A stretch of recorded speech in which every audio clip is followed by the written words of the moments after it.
Thanks for listening to the Rock Guitar Confidential Podcast with Ryan and Scott. On today's episode, we defend the honor of the metronome against a very unlikely adversary, Paul Gilbert. Find out more next. Okay, yeah. So it's now better. Something in your headphones. Yes, exactly. And it's not this voice is telling me to kill, which is great. There's nothing wrong with those voices. You have big right? buddies with them, right? That's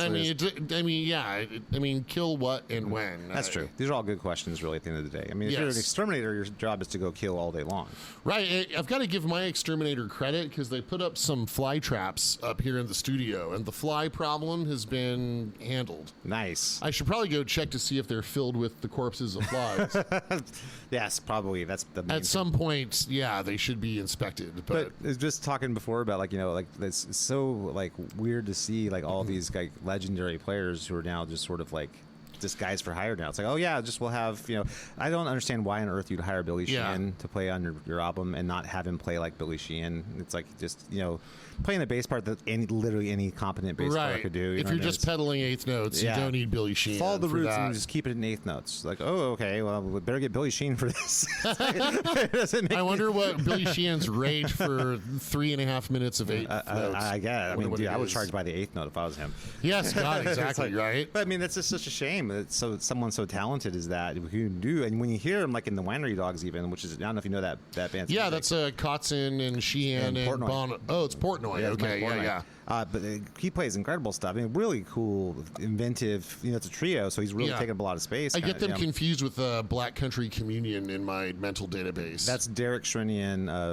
was it Glenn Hughes, Joe Bonamassa, and Jason Bonham. Yeah, exactly. Yeah. Got it. I didn't know that Derek Shrinian was the fourth member. Yeah, Derek, dude, he's such a great keyboard. Oh my Absolutely. God! He's insanely great. He can be heard on the upcoming Scott Allen and the previous Scott Allen project album. Yes. Escape Velocity, and on the new one, which we called Maximum Threshold. Nice. It's going to be that you guys have a nice. He's on I think 3 or 4 of those cuts on the new one. So nice, which is pretty cool. He's insane. I think what I love about Derek is he can play if he puts the Nord on and gets the really hardcore lead sound, he can get an Yngwie kind of meets Eddie Van Halen tone on the keyboard. Yes, was that Jens Jorgensen or something? Oh, Jens Johansson. No, Johansson. But he's more ballsy. It's if Jens Johansson had Eddie Van Halen's tone. You know what I mean? If there were just balls on every key. But he also can do the John Lord thing too. He does the everywhere. organ thing that's amazing. If you listen to a song like Hitting the Wall off of Escape Velocity, one of my tunes, you hear him doing on the B3, that bow ba bow down ba bow ba that very hardcore Deep Purple sort of thing.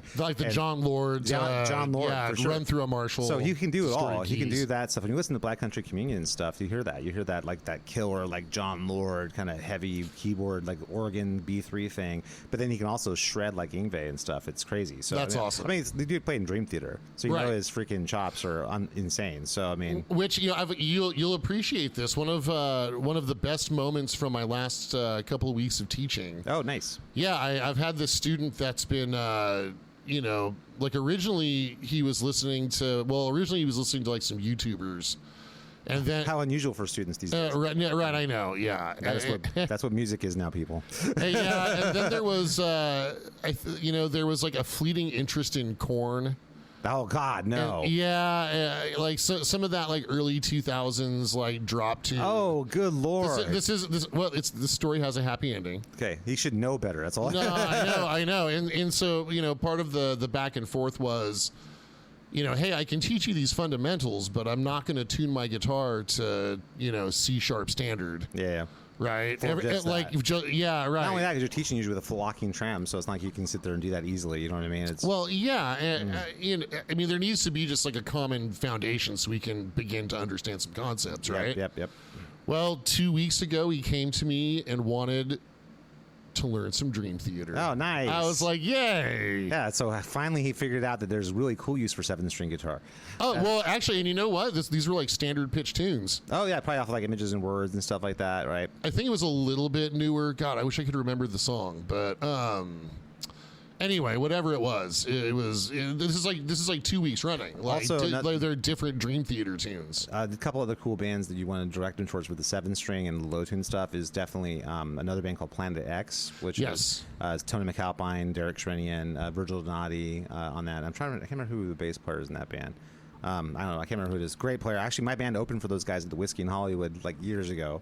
and got to see them. Obviously we see them warm up. We did our set, then we watched them, and whoever the bass player was, he was freaking badass. He looked like he was like an accountant. Nice. But I'm like, wow, that guy can throw down. Holy crap! But that, and it was crazy about that too. I'll never forget. I remember Tony McAlpine when he was doing the sound check.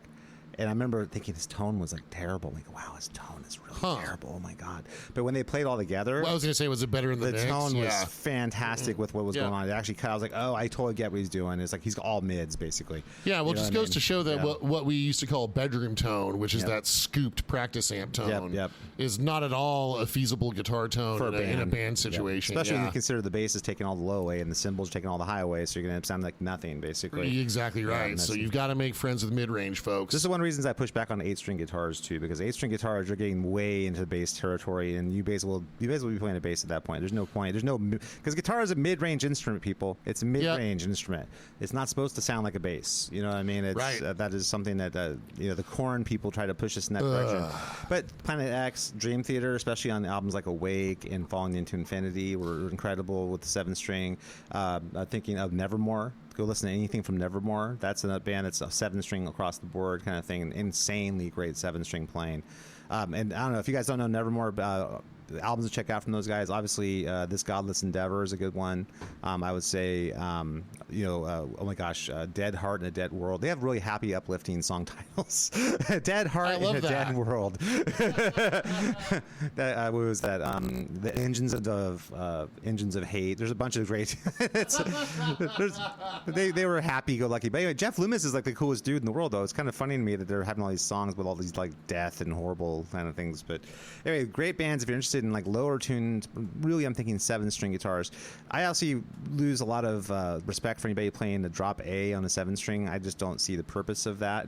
Like the low B isn't low enough. It's like, oh my god. Well, there's this new genre called slam with progenitors such as the legendary guttural slug. Fair enough. Yeah. But I keep forgetting I'm too old to get it. I don't get it anymore. Like, you don't understand boomer. Yeah. Even though I'm not a boomer, I'm a freaking Gen Xer, but still. So the Dream Theater song was like Constant Motion. Oh, yeah, that's a great tune. Yeah, absolutely. Yeah. So that's off the album Systematic Chaos. Yeah. Okay, well, there we go. Yep. So, so I know on this podcast we've talked a lot about the youth, falling into the youths. Falling into infinity. Right, or falling into the corn hole. Oh, good Lord. Right? I think worse than that is the Limp Bizkit hole. Oh God, right? Yeah. But yeah, I mean, this particular student of mine just evolved on his own. Wow. And like, I'm super stoked. Woo! Yeah, I know. Foreheads, wipe the brow. Just dodge the bullet there, and I can teach some Dream Theater. Jesus, thank God. Well, dude, and like his last couple lessons were just, the conversation was just so much more elevated about, the topic at hand. Yeah, anything that's avoiding corn is a good thing. You know what I mean? Yeah, so I've got him learning his modes now. So it just folds right into. And you can point out this is lithium mode. This is Phrygian mode. I mean, it's so great. Man, I was super stoked. There's hope for mankind, people. Totally. Well, that's funny. That brings me up to one of the topics I want to talk about today. Was I saw an interview with one of the shred progenitors himself, Paul Gilbert, who I love and I think is great. And I've actually taken a lot of things from Paul Gilbert from my own playing. So here's today's topic. Well, it's the topic. By the way, welcome to the Rock Guitar Conference podcast with Brian Scott. Today's topic is going to be a couple things really, but we're going to talk about how. Paul Gilbert's comments about using a metronome and how wrong he is. And then the second is like sort of myths about improvisation that people tend to believe. And then we'll work in a few little bits and pieces about, guitar culture stuff that Ryan is chomping the bit. Yeah, this is another conversation very broadly about feel. Yep, exactly. Which is what we all know is all about shredding 30-second notes as fast as you can. Absolutely. Anyway, the Paul Gilbert comments, and this is something that I was really surprised to hear him say this, considering the fact that I know this dude sat in a room with a metronome for freaking 6 hours a day for years to develop his technique. He said Paul Gilbert's got the best picking hand in history. Flawless technique. Yeah, I mean, flawless. It's like perfect textbook technique. But anyway, he was saying that, when he has a student who talks to him about, BPMs, he's like, that's not a musical mindset. And I get it once your technique is developed that you shouldn't be thinking BPMs. But if you're starting, like say you're not even halfway up that mountain yet, you need to think BPMs and how to use that to develop your technique. technique. Yeah. That's something Paul Gilbert himself did. So it's like one of those things where it's like, you basically can't cut someone off at the knees when they're trying to develop to get to the point where you are now, where you can just take the technique you've already worked so hard to develop and now employ that in a musical fashion, however you see fit. Yeah, right out of the gate, I would want, perhaps he should have qualified his statements, because, like for which player are those statements being made? Because if you're just trying to, if you're just starting out, you need to be able to play certain things in time at a certain tempo. Well, the way I look at it is there's a ceiling you need to achieve. You need to have a ceiling of possible technique that you can play. And that ceiling should be as high as possible so that you're not limited creatively. Or rather, your floor should be as high as possible. Well, there's a minimum. But like so I'm trying to say is you want to use the tools of using like a metronome to develop your technique so that you have no limitations. And that's something Paul Gilbert did himself. And I don't know if he's just forgetting all those years when he was like in his teens and 20s and sitting there with metronoming like crazy and developing this incredible technique. But now that he has that technique, I think he's sort of evolved to a spot where he's not thinking about that anymore, and he's kind of putting that on the student, but he's not recognizing that student isn't where he is. Well, yeah, I mean, so he's had that technique for 45 years. Yeah, well, something close to something like that, right? But I think he's kind of taking for granted what it took to achieve that technique, and he's not recognizing that this person is still in the process of developing that. And so thinking BPMs is a good thing for them. That's not the ultimate goal, is to play. It's not a video game. You're not trying to win by hitting 200 BPMs at 16th notes or whatever. Right. That's not. There's no winning that, but you want to have the ceiling where you can just think of anything and play it. Right. It's all about control is what it's about. You want to have control so that you can play whatever note whenever you want to play it. And whatever comes to your mind, you're capable of. Yep. And that's something that if you don't think about BPMs and you don't have a process by which you're trying to develop your technique, you're not going to be able to get there in the first place to even have that musical conversation. You know what I mean? It's to me, it's sort of like not recognizing that the player he's speaking to is not the same level he's at. So even though he is thinking, man, I just got to think about creativity. I don't care about technique anymore. Well, that's easy to say. That's because you're Paul Gilbert. Yeah, it's actually it's like an NBA player who's made $600 million in the league saying, well, I don't do it for money. I just go out there and try and stay in the flow. I try to read and react. Yeah, to stay in the flow. It's like, well, if you never did a 3-man weave at practice, then you wouldn't be able to just read and react. Yeah, exactly. Because you wouldn't be able to read. Once you've got yours, I guess it's easy to not care about getting yours because you've already got yours. You know what I mean? It's the same sort of thing that strikes me as not putting himself in the place of a student and understanding that that person's not at the same place he is in terms of their development. So it's funny. I mean? So especially with Paul Gilbert specifically as a subject, so everybody, most people, you and I remember. Yeah. Well, most people who are shred guitar fans. Guitar fans, yeah. And it still blows my mind that all of this stuff is available for free on YouTube now. Yeah, it's true. Because we used to pay $60 for the VHS tape for Intense Rock. And wait like 5 weeks for it to arrive and stuff. Absolutely. Yeah, or if you were lucky, he'd come, like Paul would come to Skips and bring a bunch of tapes and buy them at the meet and greet. Totally, yeah. But I remember like Richie Kotzen's instructional video. Oh, yeah. I remember borrowing that from my friend Dave and then like just dissecting that whole thing, you know what I mean? Dave, who's been on the podcast, Dave Bates from excellent. Yeah. So and Michelangelo giving us the keys to the Lamborghini. Yeah, there you go. Exactly. He has a new song out called Keys to the Lamborghini. Yeah, Michelangelo's awesome, dude. He is awesome, absolutely, man. He actually thanked me personally a couple years ago for giving me the keys to the Lamborghini. What a sweet thing. I think I still have I think the text message is on my old phone, so I'd have to charge it up. But that was very nice of him. Very cool. Yeah, I mean, but if you're a fan of shred guitar, I think that's where you're going with that. You should be aware of this. Yeah. So there's the, crap, I might need to plug a guitar in again. But there's that ascending, descending triplet thing that is like the backbone of Paul Gilbert's, modern soloing technique, right? Yeah, the scale sequence. Yeah. Right. And so, he introduced that on Intense Rock 1. And then he went over it again on Intense Rock 2, but talked about dynamics. Wasn't it Intense Rock 2 Electric Boogaloo? That was. I think so. Yes, right. It's the one where all the cheerleaders are chanting pentatonic licks. Yeah, exactly. Right, which were so great. I listened to a lot of it was for sure. Yeah. Yeah, the whole going down to Mexico thing. Yeah. And, so anyway. Yeah, exactly. I shouldn't sing that because it probably. I know. We're gonna have to figure out how to mic up some amps for future episodes.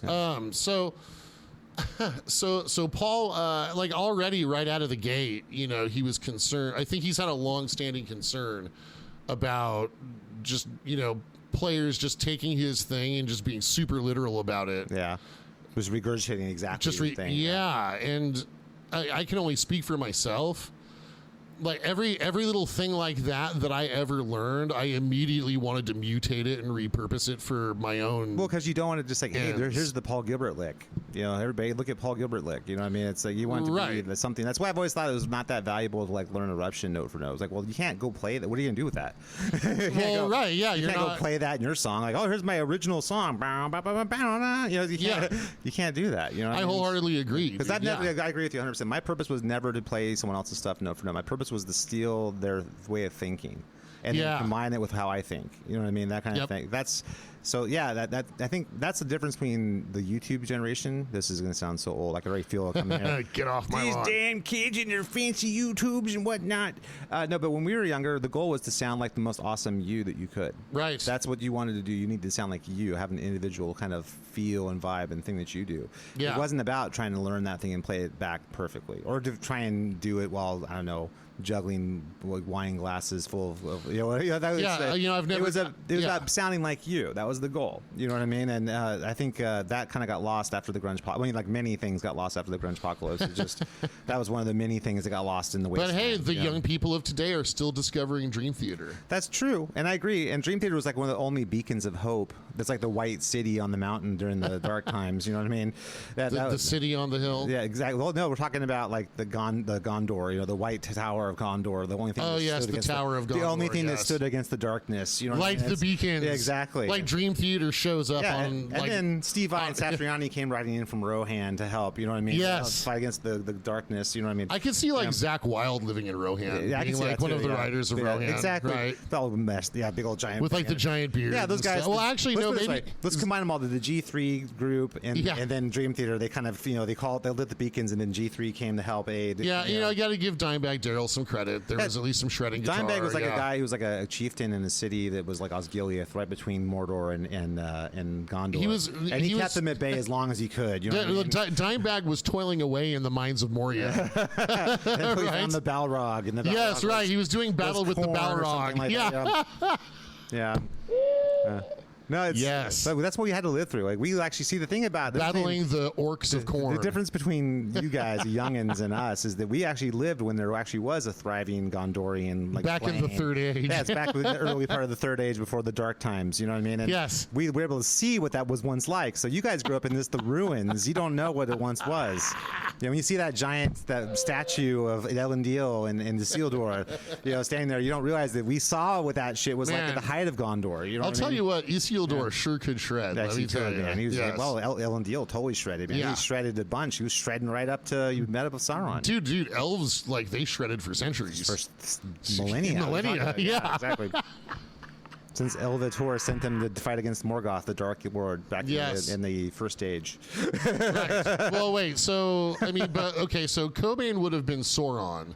So then, who would Morgoth? No, Morgoth would probably be. I would argue that. Oh no, a punk would be. So I would say like Morgoth, the Clash or the Sex Pistols would be Morgoth. So Sid Vicious. Yeah. Well, Sid Vicious would have been like Morgoth. Yeah, and then he eventually went away, and then Sauron rose, who became even more terrible Sauron, Dark Lord. Cobain. Exactly. Yes. Okay. All right. Good. Even more terrible Dark Lord. It's. Nice. The point I'm trying. By the way, it brings the power of Strike. Days, so I'm excited. Ronnie James Dio was there for all of it. He was, but he had to go underground. Unfortunately, he had to live in the Mirkwood and kind of survive off of like grubs and rainwater for a while. Same with Iron Maiden and all those great bands. He was kept company by the Lady of the Lake. They fled into the West and then eventually were brought back. You know what I mean? When things were saved. Before he was returned to his throne as the man on the Silver Mountain. That's exactly right. See, I think all these analogies make total sense. I don't even know what we're talking about anymore. That's right. Well, it's very easy to talk Lord of the Rings and invoke the titles of Rainbow songs. Exactly, it's true. Well, I mean, and that actually is very apt considering what happened to rock music. So we kind of, we are now in the fourth age, which I can tell you right now is not the age of man; it's the age of Taylor. Well, it's the age of AI. It's the robot age. Well, that's coming. That's Skynet. Yes. That's coming. But Skynet, yes. So, but young people are still discovering Dream Theater. I'll bring it back to that. Yeah. How is it that I'm the hopeful one on the podcast today, Scott? Well, you know what's funny to me though is this, like that Paul Gilbert thing about this, not a musical mindset. He's not wrong. Yeah. But you have to have the technique developed, and if you don't think BPMs, you're not going to ever develop the technique where you can think about things musically, because you don't have enough skill or technical facility to do it. And I think he's had a complex about that going much earlier than just recently. Yeah. Well, he's kind of got that I listen to blues and jazz thing now, and it's like he's fully gone through that event horizon where he's now like what are you into? I really love blues, that kind of thing. And it's so heartbreaking to watch once the vanguard of shred guitar guy that was just like full of piss and vinegar and ready to throw down. I mean, dude, he's got to be like in his 60s now. I get it, but John Petrucci's 60 and he's still throwing down. Steve Vai's in his mid 60s and he's still throwing down. Joe Satriani's in his late 60s and he's still throwing down. Okay, true. Yngwie is definitely throwing down, and he's throwing down. He's bringing the fury. Yeah, that's what I'm saying. He's unleashing the fury. Is more hardcore now than he was when he was 25. You know what I mean? It's like it's a weird sort of event horizon that happens to some shredders where they kind of go through this like metamorphosis where they like start becoming extremely boring. It's like it's like, oh, cool. So all the cool things about your playing you're going to get rid of. That's a good plan. Yeah, I would love to have yet another Racer X album. Totally. I don't think we're ever going to have that though, dude. We're lucky to have another Mr. Big album that just came out. Right. That's as close as we're going to get to him playing rock. You know what I mean? It's. And the last, it's ironically enough, my favorite Paul Gilbert solo album is called Get Out of My Yard. Yep, I love that album too. It's such a great album, dude. Yeah. Now, I think my favorite Paul Gilbert album he ever did was probably Bump Ahead by Mr. Big. I think that's probably my favorite, because either that one or the race, like Street Lethal by Racer X, one of those two. Street Lethal's hugely influential, but the two the Racer X albums that they released, the Second Heat, the Second Heat. Yeah, I'm talking about the ones like Technical Difficulties, like the ones that were recorded in the early 2000s. Oh yeah, those are awesome too. Yeah. Well, because they also sound awesome. Yeah. Like they're produced well enough to also sound I think really they're good. Really good. I agree. Yeah, those albums are freaking great. Yeah, they are. That was actually really exciting to me when I remember he went back to Racer X after, because this is what happened. Is Mr. Big became like thrown into like the hair bands, and you couldn't be a hair band in like 1999, 2000. So they just hung out in Japan. Well, they did. Mr. Big did, but in America they went AOL. They just were gone, right? Right. And then he went back to Racer X and started doing Racer X. I'm like, hell yeah, dude! He's going back to like the speed metal thing. That's although unfortunately without Bruce Bouillet. Yeah, well, Bruce Bouillet was hurt. He actually wasn't able to play at that time. He's back playing. He's back now though, right? Yeah. So bring Bruce back for one more Racer X album. That's what must happen. I bet you Jeff and Bruce and Juan would all be totally down for that. You know, who's the bass player in the Mars Volta? Yeah, which are kind of intermittently active. Which I mean, Mars Volta's a cool band. They are a cool band. They're very interesting. They kind of remind me a little of Incubus. They're kind of similar. Yeah, they're kind of Incubus-like. But they're a little bit more musically adventurous, I would say, than Incubus. But they're not like a shred band or anything like that. You know, the guys in that band are all very capable. Yeah, they're less accessible than Incubus, I think. Yeah, I think so, right. You've got to be a smart person to get what they're doing and enjoy it. Incubus is doing a lot of stuff that's in layers. They have the stuff. Yeah, the top layer and say, okay, this is the Septus is a pop song, or you can go and dig deeper and see all the other stuff that's going on. Interesting tones, interesting textures with both those bands. You know what I mean? Yeah, great melodies. Yeah, exactly, and really good live bands too. So I think that they're cool. But John Aldrete used to be the bassist in Racer X. And I think he's had some health problems the last few years. Yeah. I know there was the auction of Paul's Ice Stroyer. I'm confident, though, that whoever's healthy enough to take part in that would be down for that. I think Paul's the guy who doesn't want to do it. I think Paul just doesn't have that fire anymore to go and play metal. You know what I mean? Well, he also suffers from tinnitus. But that's terrible. He's almost deaf. I mean, for sure. So that I can understand would be a limiting factor. I mean, I know he wears the gunshot earmuffs. I mean, he still does well. I mean, Mr. Big still tours a lot. I mean, at least for the next year or so, they're going to still keep touring and doing their farewell tour or whatever. But and that's a shame. That's a great band. This is what sucks. A band like Mr. Big was actually a really just rock solid rock and roll band that had to go away because of the grunge thing. It's just another one of those bands. Yep. You know what I mean? So here's something that's interesting to me, and this has been a challenge for me as a teacher. So let's take the example of Paul Gilbert with the ascending, descending triplet lick, right? That you fire up your metronome. Yep. You've got 3 notes on one string and then another notes on the next highest it's string. 6 tuplets. Yeah, 6 tuplets, right? Steve Morse does a lot of that stuff too. Yeah. So Intense Rock 2, he's like, hey, this is something I didn't point out. You can play it where you're digging in really loud. You can play it really quietly. Yep. You can mute it. You can not mute it. Yep. As a young person, all of that just seemed obvious to me. That's true. Yeah.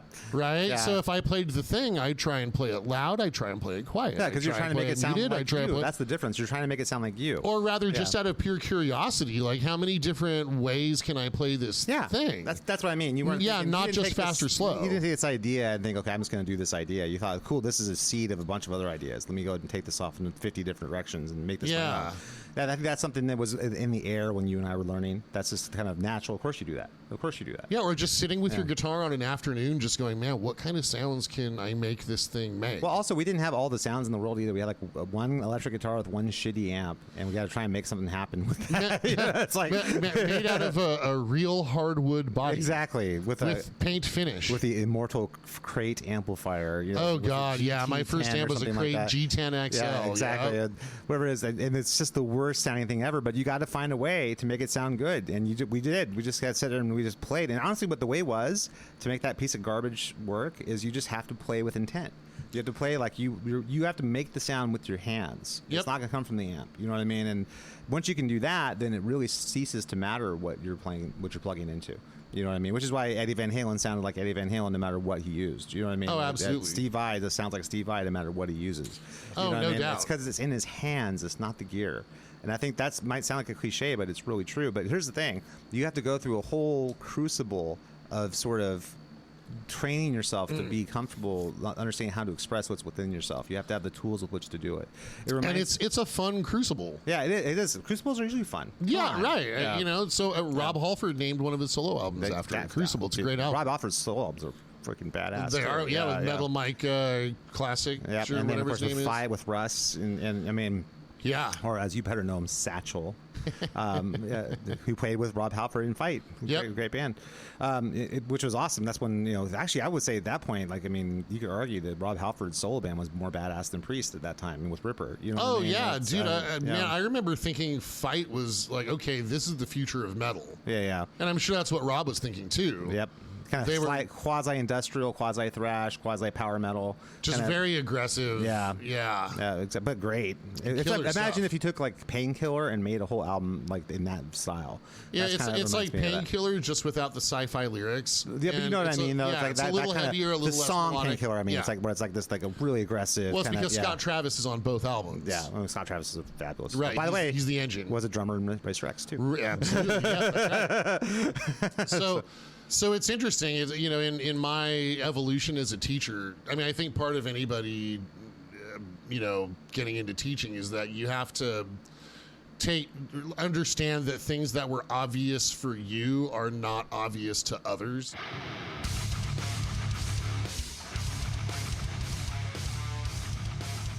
Thanks for listening to Rock Guitar Confidential with Scott and Ryan. Please make sure to like, rate, and subscribe. Now back to the show.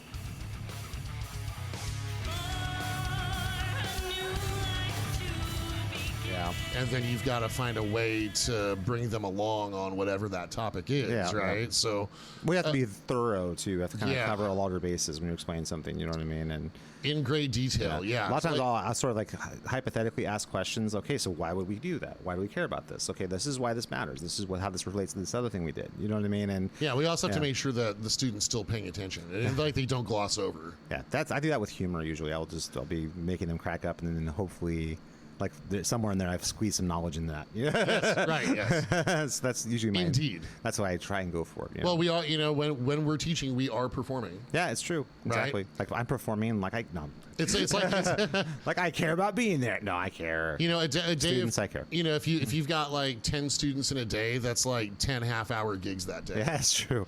I wonder if people understand that. You know what's cool though is that every gig is different though, so you have to every single person's needs something different from me. The thing that I started struggling with when I have a long day is where I've got to do the same lesson 3 in a row. Like basically, like we're all in the same spot. We're working on open position chords and strumming technique, and I got 3 in a row who are in that same spot. Yeah, that's where things get hard. It's like I love it when it's like completely different. Okay, so this person working on this person working on that. You know what I mean? Although if it could also cut the other way, right? So if I've got like 3 students in a row who are all doing the same improv project, then I get to jam with like 3 of my friends for an hour and a half. Yeah. That part's kind of fun. And that's actually one of the things I wanted to kind of talk about today. Actually, too, I'm glad you're bringing that up, is improvisation, because I feel like there's a whole. I saw this this whole video lesson, like it's like an anthology about the keys to solo, the book, the book on how to solo, this kind of thing. And I always think like, wow, I guess people don't know how to solo. It reminds me back in like the late 90s, like saying, when someone would ask me what are scales for, I'd say, oh, you use them when you play solos, and they go, what's a guitar solo? I was like, well, I think a major part of that is confidence too. I think so. I think the thing that people don't understand though is that when you're working on things like scales and technique and vocabulary and things like that's you're basically putting. I always describe it it's like a pantry. You're putting things in the pantry. Okay, I've got what would be pasta. Let's see. I've got a bottle of whiskey. Yeah. I've got. But I mean, I'm putting stuff in there. Then when you go to solo, you're basically there's a rat trap. You're taking all the stuff out of the pantry to make something fresh. There's that human skull. I've got the dried mushrooms. I've got the pasta. I've got the cream sauce. Whatever it might be. You have the ingredients you're going to then put together and make a meal with. So like when you're building things like pentatonic sequencing ideas or technique or licks or then you eat a big old handful of those mushrooms. and then just let your imagination free. You had a choice on that one. But no, but the point I'm trying to make though is that you're trying to use the tools you've already developed to do it. And I think that sometimes is something that and like you were saying before, I have to like literally go through and help them. Okay, remember this thing we did? Remember this thing we did? Remember this thing we did? Okay, we're going to take those right now. We're going to put them together in this way. And we're going to think about all the different options we have that we can do when improvisating. It's something that I think is, like we were talking about, it's obvious to us when we were kids. Like I can't tell you how many hours in my teenage years I spent just improvising to like a Dokken record or Van Halen or whatever. Oh, dude, with me it was King Diamond for hours. Forever. Like I put on 4 in the afternoon, like 8:30, I'm still going. You know what I mean? Yep. And I'm just working on improv the whole time. And then not even really having an idea about what I'm doing. I'm just trying to oh man, I got to shred like George Lynch. I'm just trying to make a cool sound with my guitar. Yeah. I want to imagine I'm in the band. Exactly. Yeah. But you're thinking, okay, cool, I like that. I'm gonna do something that's kind of similar to that last lick that I just. I'm gonna try and do my version of that. You know? What I mean? Dude, I wholeheartedly agree. And you would just sit there and experiment for hours every day. Right. You know what I mean? And now that was also backed up by. So we were talking about like floors and ceilings earlier, right? Yep. So if you did X. Y or X-Aegis, yes. Right. Which is the album everyone should be listening to. Exactly right. www.xaegisband.com. That's right. Well, I'll spell it out later. Okay. So if you've done random pentatonic exercise enough times, then that's going to be your floor. Yeah. Well, that's going to be something that's a tool in your toolkit, ready to go. Yeah, you're going to be able to get up and play that anytime. Yep. Right? And so you can at least fall back on that. I mean, the challenge is all the different tools you've developed, you need to be able to mix and match them on the fly. Like instantly, go to that lick, go to that, no, do this part, now go to that lick, go to this lick. Now we're in C sharp, where would your scales be? There's a whole cadre of things that you have to have in your bag, which is why you're practicing. You're doing that so you can visualize and have those tools ready to go. When you go to improvise, it's now time to take those tools from this, what I call it the R&D, it's like the research and development part, to active duty. Now you pull them out and you're actually going to start using those guys. Right. You know what I mean? And everything's going to be in those two bags. You have the stuff you can actively use right now and the stuff you're developing. You know what I mean? And you can play at the edge of your abilities, but if you raise your floor, then you can still get up and sound good in front of everybody. Yep, exactly. Right. And then you're forever going to be adding new things to that mix. So your floor keeps rising. Exactly. Exactly. And I think that the key though is you can't memorize when it comes to, it's like language. It reminds me a lot of language. It's like you can't memorize enough stuff and just spit it back out.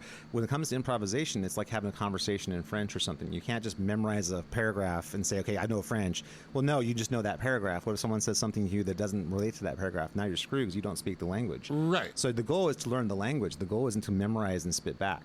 You know what I mean? And I think that's the thing that people miss. In fact, this conversation we're having right now is improvisation. It is indeed, exactly. Which, if we didn't understand English at all, and we didn't have an understanding of music history, sci-fi, and guitar playing, yes, it would be impossible. Which, I do have sci-fi things to talk about. Very cool, but that's okay.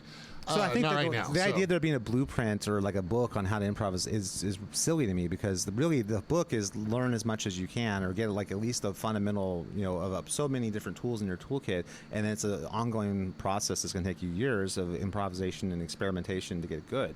It's not like there's one thing you do to this is the key, this is the secret to improv. You know what I mean? Yeah. So on one end of the spectrum, a video popped on my YouTube recently where there's a self-proclaimed practitioner and fan of virtuoso guitar. Okay. Yeah, he describes how he never got Carlos Santana, which I can respect. And the whole thesis of his video was, well, now I get Carlos Santana because I watched his masterclass. Oh, and the masterclass thing, yeah. Yeah, which I've been. He gives the immortal "play with feeling." Yeah, I think Carlos's thing was, imagine the strings are connected directly to your heart. Oh my God, you're in big trouble, man! If the strings are connected directly to your heart. That sounds like some Hellraiser that stuff. Does. That's like something like Jigsaw would do. Because it would have to pinch through like your breastbone. Yeah. Right? And then get into your heart muscle, which would probably cause you to have a heart attack. Bad idea, it sounds like a bad idea. Yeah. I mean, the strings are steel. I imagine with enough force, you could probably, get them in there. Yeah, I'm sure. Somewhere, some evil genius is working on it right now. I mean, that would be. Hey, you know what? There's an idea for a new Cenobite for the next Hellraiser film. Yeah. We haven't had the guitar string Cenobite. That's true. That would be pretty rad. The guitar shredder. Maybe literally maybe has shredding. the body that has like the drill bit on the top of the Beastie Bridge. You know what I mean? Right. Well, the Slumber Party Massacre. Yeah, exactly. Yep. Somehow work it in there. You know what I mean? Guitar oriented. I think that would be great. That would be great. Yeah. Absolutely. Only 93 days till King Diamond. Oh, that's right. Yes. Congratulations. Thank you very much. Yes. Yeah. I'm looking forward tomorrow when it's going to be 92 days. Oh, yes. And then after that, you know what it's going to be? It's hard to know, but 91 days. 91 days. Yes. So who knows what comes next? I honestly have no idea. It could be maybe 80 something days. I don't know. I don't do good math. Right. Yeah. I'm not good at math. But yeah, I think Santana. Look, I think Santana's fine at what he does. But the problem with looking at Santana as like your ceiling is he's kind of a guy who only has one tool in his toolkit. You know what I mean? And well, I liked your analogy earlier. Yeah. If all you have is a hammer, everything looks like a nail. You know what I mean? It was the Guardians of the Galaxy analogy. I don't remember which one I meant. Okay, I love the fact I said something genius. Okay, so I'm going to give you full credit for this, but okay. it's like Groot. Oh yeah. Like he can only say one word, Groot. Groot. Yeah, he can say Groot in a bunch of different inflections. Yep, exactly. But that's kind of how Carlos Santana is. Yes, he has the one thing he does, and that's cool, and he's the best at that thing that he does that there is of anybody who does that thing. But I mean, so that's just like the extreme other that's the opposite of what Paul Gilbert is trying to ward against. And inflection, but not any kind of breadth in the It's ability. just always the same collection of notes in every situation. Yeah, exactly. Yeah, and that's unfortunate because I've said this to someone the other day. It's always stunning to me that someone can be a famous, very successful professional musician for like 50 years and have not grown at all as a player. It's like amazing to me. It's like, how is that even possible? Yeah, you know I mean, it's like even through just playing guitar every day, you think at some point something new would happen. Like Angus Young falls in this group too. It's like Angus Young has not evolved one iota as a he guitar would tell player. you that. I know, but it's like how you play guitar all day every day? Like how are you not? I mean, I'm sure having like multi-millions of billions of dollars. Yes, I mean obviously maybe, I don't know. Arguably one of the most successful guitar players ever. But I mean that being said, it's like you had just by accident you would evolve somewhat. You know what I mean? It's like I don't know. It's so I was so just again speaking for myself. And Santana's similar to that in the sense that I can't believe he hasn't evolved at all as a player. Hasn't had the thought maybe I should learn more. So evolution is a player, right? Yeah. So I was explaining to a student recently that so on our album, our Ex-Aegis debut album, right? The second song, Rising, right? So I take that first solo in that song. Yep. Well, part of what that first solo is here's a bunch of licks that I play all the time. I'm going to get rid of them right out of the gate. Yeah. Like that was early in the recording process, right? Yeah. So here's a bunch of musical ideas that I use on a regular basis. I'm going to put them all up front in this one solo so that I can't do that again on any other solo on the album. Yeah. Right? I purged all of the ideas that were starting to feel common to me. Yeah. So that I would be forced to come up with new stuff. Yeah. Right, and so, I mean, in my opinion, that's how you spur creative evolution. Right. Yeah, I think I don't know. I can't speak for those guys, like why they haven't evolved as players. You know what I mean? Like, or why they haven't added new wrinkles every couple of years. You know, to what they do. It's. I mean, Paul Gilbert has changed as a player. Yeah, I mean, I would argue he's kind of gotten that old man syndrome. Like, I just play blues, old man's thing happening and going, which is unfortunate. Yeah. It's heartbreaking. Carlos is like frozen in amber. Yes, he's just. Well, he also is just like, I am. It's like, except I am Groot. I am Carlos. Yeah, right. That's basically what he just does his thing. You know what I mean? But Paul is capable of so much, you know what I mean? And the fact that he's kind of like, meh, I'm just gonna do this blues thing now. It just makes me sad. Maybe it's the hearing thing. Maybe loud, aggressive music is maybe honestly maybe people just evolve as they get older, and they just don't have that fire anymore. And I get that. Maybe arthritis is a thing. Getting older sucks. Yeah, it's true. I mean, then Yngwie is older than Paul. And you know he's Yngwie's Yngwie like came down from like Valhalla. That's true. Like on on a. But I mean, like that was and Satriani's older than him too, and Satriani still has the same fire. So Joe Satriani came from like a different planet in the solar system on like Steve Vai is a god, so right. Like these guys are all the time, Like, I mean, those guys are not mere mortals. I mean, Petrucci is another guy in that same. But again, Paul Gilbert was no mere mortal either. I mean, he's easily on par with all those other guys. But I mean, he just kind of lost the fire. You know what I mean? I think that happens sometimes. You know, I've talked about this on this podcast before. Like, I'll talk to dudes, you know, and they go, "Oh man, I was all about Priest and Van Halen and Ozzy." I'm like, "Awesome, hell yeah!" And he's like, "But now I'm mostly listening to Joe Pass and and the early Albert King and stuff." I'm like, what the fuck's wrong with you, dude? Go put on Bark at the Moon. It's like, I think it's really just me not understanding where they're coming from. And I get that. That's what it comes down to. You know? Well, and you know what? Paul is, I mean, the fact of the matter is that Bark at the Moon is the music of our youth. Yeah. I mean, the music of Paul Gilbert's youth is Van Halen, dude. I mean, and Priest. Right. I mean, it'd be Van Halen and Priest, but I mean, maybe even younger than that. Well, I mean, Paul's what? He's like probably late 50s now. I would say. Like I would say that he's not. He's probably because he was young. 60s, he was like 17 back when. Yeah, he was. Came out, I guess you're okay. So if you were 17, in like 1982 or 3 or whatever it was. So that would put like the music like when you're like 10 years old or younger, like 70s stuff, like Zeppelin. I think Scorpions, Deep Purple. Well, Scorpions didn't hit big in the United States until they got more accessible in the 80s. But he was a fan of Ulis and stuff. Okay. And UFO and that kind of, I just can't explain it. He was right in the Butters. It was like 10 when Van Halen came out. So, I mean, made it.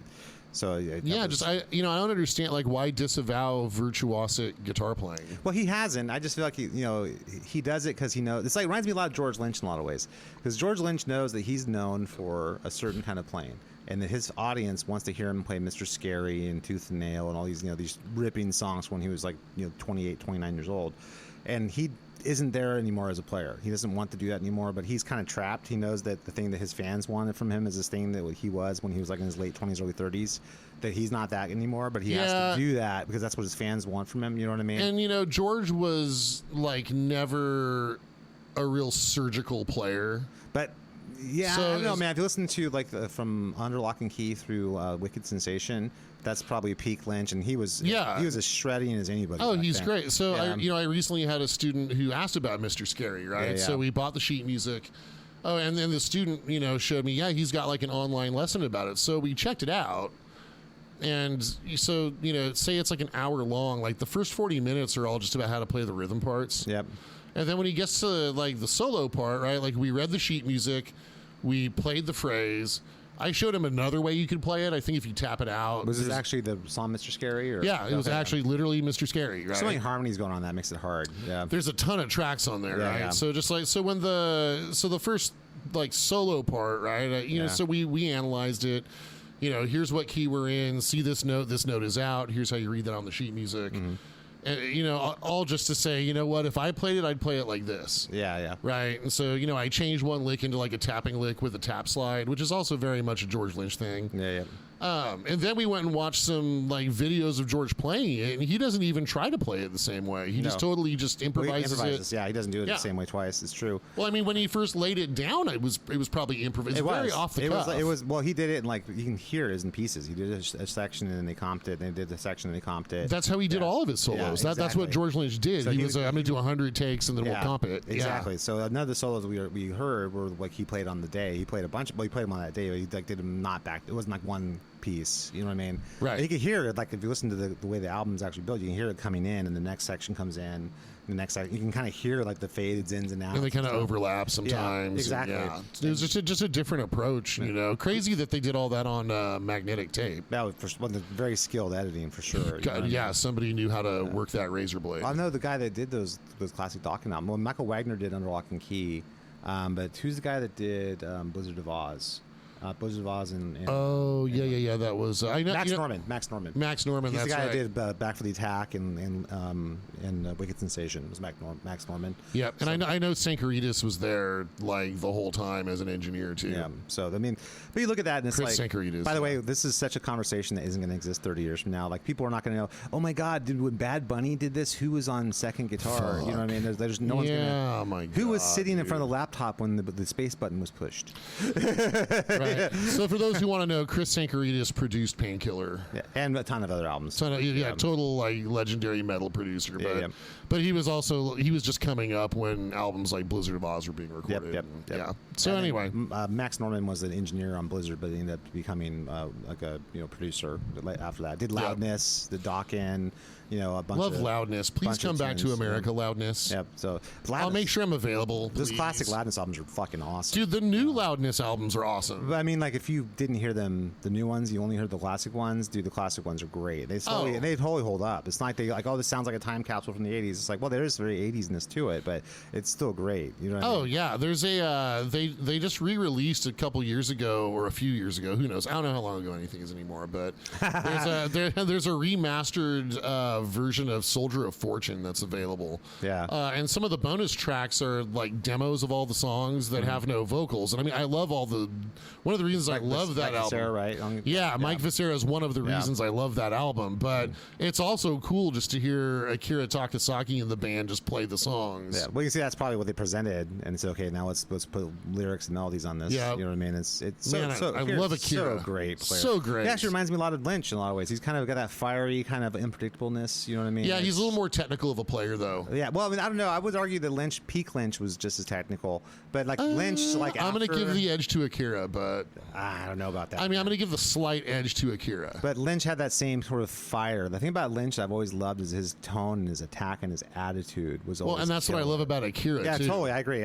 Incredible. I would argue that's one of his biggest things is his attitude. Akira and Lynch. Yeah, that kind of ballsiness about how you're playing. Lynch's tone is very dry. And so I respect that, right? Well, not the Back for the Attack tone, though. I mean, we're not about. It's still pretty dry, comparatively. Comparatively, he's using that Saldano SLO to get that sound. He is, but I mean, have you ever played a Screaming Demon humbucker though? Yeah, those are not high output pickups. They're not high output pickups, right? It's relatively comparatively dry. I would argue that the second greatest guitar tone ever is his Wicked Sensation tone. Oh yeah, Wicked Sensation is second only to Van Halen one. That's the best guitar tone that's ever been gotten by a guitar player, in my opinion. You definitely recorded guitar tone for sure. Give the producer and the engineer credit on that. So good. That's Wicked Sensation. Under Lock and Key is a close second to that too. So Under Lock and Key has got an incredible tone.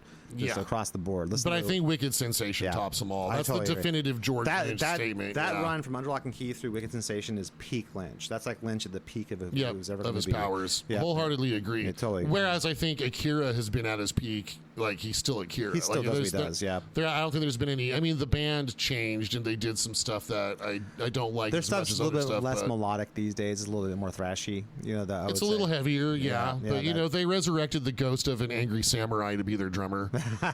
So he's still pissed off over what Nobunaga did. uniting the kingdom. I get you. But but Akira's tone has like a sponginess to it that I really dig. Oh man, there's a great video of him very recently checking out a Friedman BBE 100 amp, and then he's talking with a translator and stuff. But he's sitting there playing all the classic riffs. It's so great, so big and meaty sounding. And it's just And what's funny is I know the Friedman amps sound great on their own, but like when you hear him play it, it takes it to another level because I talked about some of the players before. Like the tone is in his hands. Yeah, like you can put Akira through any good solid high gain amp, he's going to sound like Akira. You can really hear, and humbly, I've tried to emulate this a little bit. Akira really chokes up on his pick, so like he's always getting these extra little like harmonics like all the time, and I just really dig that style of rock playing. So ballsy. That's the thing. It's so ballsy. That's the thing that's missing from rock now. Not to sit here and get on my soapbox about how shitty rock is now, but there's no balls anywhere. It's just freaking like even the heavy stuff is like more screaming and whining heavy than ballsy. They call it Bolskitasun. Yeah, I don't know. I just made that up. If this was a Greek tragedy, they'd be playing the part of Sans Testicles. Yes, right. Yes, Sans Testicles. Yes. So anyway, Testumoto. Battleship Testumoto. Yes. I just feel it's such a bummer. But anyway, long story short, when it comes to improvisation, there's not an easy answer. It's really, and I think that's why it just drives me nuts when I see like, this is the secret, this is the 2 secrets, or this is the handbook to how to do There is no secret. It's just play all the time. Well, learn all your tools and get extremely proficient with those guys, continually working on them, and then experiment and try and find your voice. That's the quote unquote secret. Drill exercises and then iterate. Yeah, exactly. And do it consistently for years. That's the it's funny. Because it's fun. I have several of my students who are like guys in their 50s and 60s, and then they really desperately want to play like Steve Vai or Van Halen or whatever kind of thing. And I desperately want to play like Steve Vai. And I keep saying like, okay, who doesn't want to play like Steve Vai? Steve Vai. If you want to do that, then this is what it takes to kind of develop the toolkit you need for this. And we'll go along, and then at a certain point in the process, they start pushing back like, well, how am I going to use this? Why am I going to use this? It's like going, you got to just get these tools down. You can't ask that question. You're not ready to ask that question yet. Yeah, I recently had I don't know why I'm like, why am I learning this? Yeah. And my answer was, you can't know that. Yeah. Like you can't, because you don't know it, you can't know why you need to know it. Yeah, well, that's a very unsatisfying answer for a student to hear. But it's the truth. The truth is this: like, there's many different things you're going to learn that you're going to apply in ways that are unexpected. And I know from where my experience level is, right, from your perspective, where the pitfalls are, and these are the things we're going to avoid by knowing these things. So and I always tell them, look, trust me, I'm not going to waste your time with something you're never going to use. We're not going. Yeah, this isn't busy work. We're not going to sit here and get into atonal improvisation if you're not into jazz. We're not going to get into reharmonizing. We're not going to get into sight singing. I'm not going to make you take something and then go through and reharmonize it in 6/8, 7/8, or not reharmonize, rewrite that riff in 6/8, 7/8, 9/8, and then reharmonize it. I'm not going to make you do those things because you're not going to. That does nothing to do with you. It's not relevant. Getting what you want to do. So, but the things I am asking you to do, all those things are directly related to what you're telling me you want to do. Yep. So you have to just do what I'm telling you and trust me because it's going to take a while. There's no shortcuts for the stuff that you're asking. You know what I mean? If you just have to be happy that you got started and that you're doing the right thing. You're working on it, right? And it's like any other long journey. You have just to focus on the next step in front of you. Like, I'm going to get from here to 3 feet from here, and then I'm going to get 3 feet from there, and then 3 feet from there. That's all you can worry about. You can't look at the top of the mountain and worry about how far away it is. Right. Because if you do that, you're just going to lose all hope and give up. But if you just take step to step, before you know it, you're there. That's right. You just got to be consistent. That's the key to the whole thing. And I don't know. It's harder, I find, with people who are adults who are already professionals who are already accomplished. Because they're already good at something. Yeah, exactly. But they forgot what it was like to not be good at it. Yeah, exactly. And they feel like they're some kind of failure because they don't have it yet. I'm like, oh, no, you're not a failure. This is where you are in the process. You're a success for engaging the process. Exactly. You're the person who was brave enough to get started. Yeah. And so then now your job is to keep walking that path. That's what you have to do. Otherwise, you'll never get there. Right. But there's no one thing. I always keep telling them, like, there's not going to be a morning where you wake up and say, now I have one guitar. That's not going to happen. It's never going to happen. When I graduate guitar lessons. Yeah, exactly. There is no graduating There guitar is lessons. There is no finish line ever. This isn't school. Yeah, well, you will never, ever, ever finish. That's something you need to understand as a player. Like, I have not finished. You're not finished. No guitar player on earth. Steve Vai isn't finished. Right. You know what I mean? There is no finish line. You know what I mean? John McLaughlin's not Yeah, finished. it's not true. I mean, other than commercially. Wah, wah, wah. Take that, man. Zing. Who's by every metric more successful than me. take that, legendarily, like widely renowned as the best living guitar player, if there were such a thing. Bazinga! Took that. Yeah, man. Guess we know who owned who now. Well, I'll be checking my mailbox for that libel lawsuit from McLaughlin's people. Is that from the McLaughlin group? Wrong. I really hope that's his legal team, the McLaughlin group. We're here to ask a question. Yeah. Oh my god! I saw the best meme yesterday, and it was a like this totally hit home. It was like an ad on a telephone pole, and there's like a picture of a dog in a suit and a tie, and it says, "Has your human given you half a treat and tried to pass it off as a whole treat? Contact Hound and Hound Legal Services."